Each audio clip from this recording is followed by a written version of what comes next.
talking about exercise 15 in the Hal Leonard Guitar Method Book 1, a standard.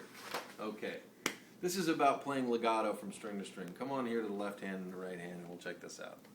Okay, we've learned our notes E, F, and G, and we've learned our notes B, C, and D.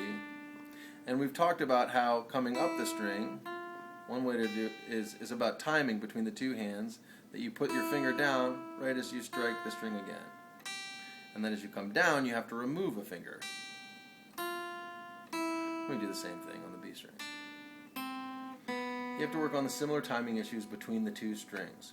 So the first one of the first two measures of exercise 15 are really easy. I would recommend practicing rest strokes with the pick so that your pick falls from the B string and then lands on the E string. You will actually get polyphony here, which means you have more than one note ringing at the same time. That's not exactly what we're after, but in this particular case, I'm going to say it's good enough.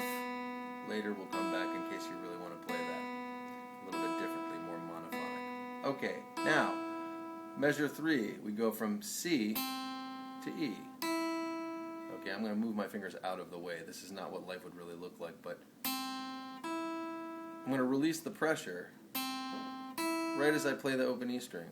Just like that. This is what it looks like in real life. You can hardly see what I'm doing. But I just release the pressure. And if I keep doing that rest stroke with the pick, my shirt out of the way, I get one note at a time and legato. So I hold that down right until I strike the E string, and then I release it. And then I press it down, and the rest stroke mutes the high E string.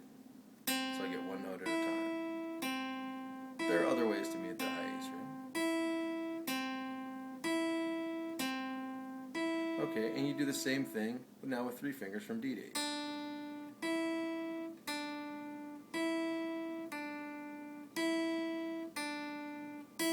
And then now, D to F is measure 1, 2, 3, 4, 5, 6, 7.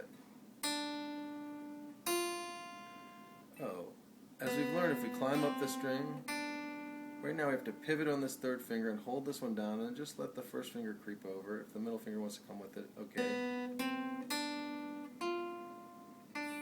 And just practice pivoting on that. Release the 1st finger and then bring it back, because that's what you'll have to do in real life. And that is, in fact, the skill that they teach you in the next song, exercise 16. Let's check that out. So if we do that, right there, you have to go from D to F, back to D, C, and B.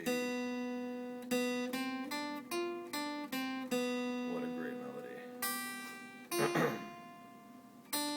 Oh, sorry. And you're just getting experience pivoting between those two.